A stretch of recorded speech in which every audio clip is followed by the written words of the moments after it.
ഇന്നില്ലേ പരിപ്പ് വടയാണ് കേട്ടോ തയ്യാറാക്കുന്നത്. പരിപ്പ് വട തയ്യാറാക്കുമ്പോൾ ഈ 3 കാര്യങ്ങൾ ശ്രദ്ധിച്ചാൽ വളരെ ടേസ്റ്റിയായ പരിപ്പ് വട നമുക്ക് വീട്ടിൽ തന്നെ തയ്യാറാക്കാൻ പറ്റും.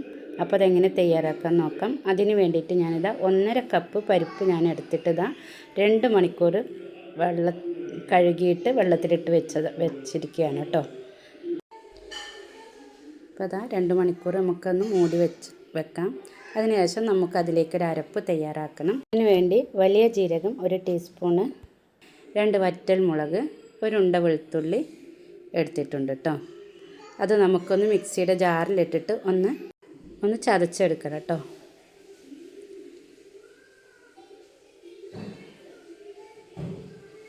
ഇതാ ചതഞ്ഞ് കിട്ടിയിട്ടുണ്ട്.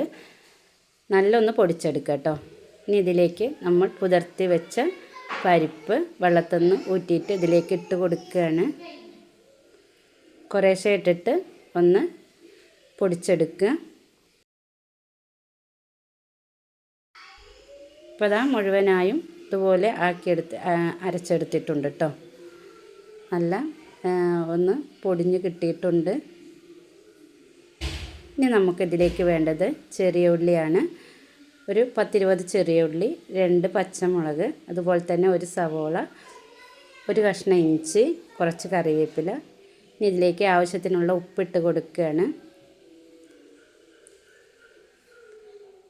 ചെറിയ ഉള്ളി ചെറുതായി അരിഞ്ഞതാണ്, അതുപോലെ തന്നെ സവോളയും ചെറുതായി അരിഞ്ഞതാണ് കേട്ടോ. അതുപോലെ ഇട്ട് കൊടുക്കുക.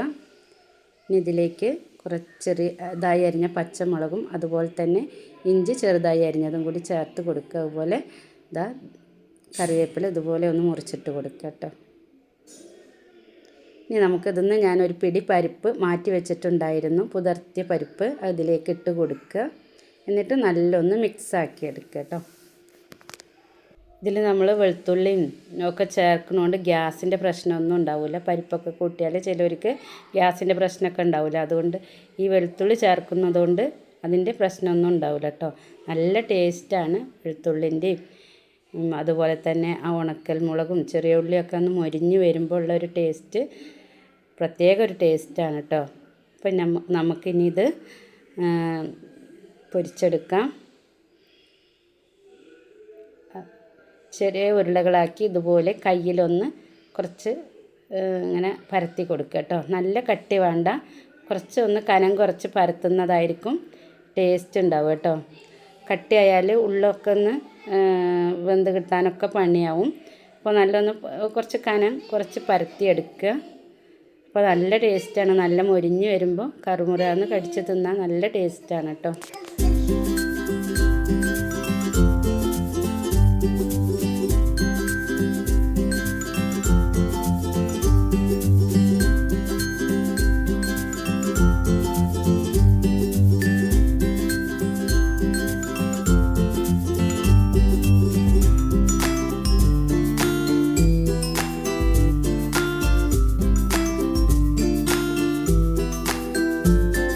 ഇനിയിപ്പോൾ ഒരു വശം വെന്ത് വന്നാൽ നമുക്ക് മറ്റേ വശവും ഇതുപോലെ വേവിച്ചെടുക്കുക. 2 വശം നല്ല മൊരിച്ചെടുക്കണം കേട്ടോ.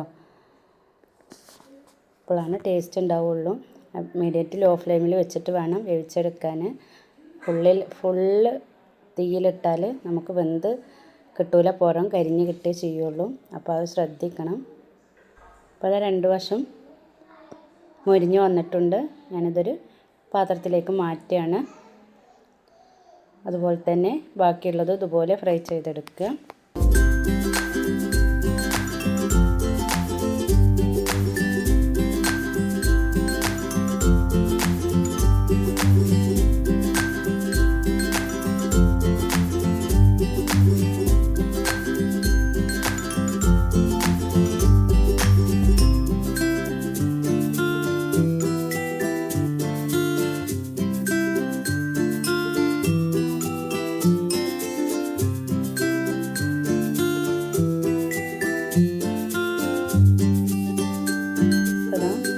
നല്ല കട്ടൻ ചായൻ്റെ ഒക്കെ കൂടെ കഴിക്കാൻ പറ്റിയ നല്ലൊരു ഈവനിങ് സ്നാക്ക് കൂടിയാണ്.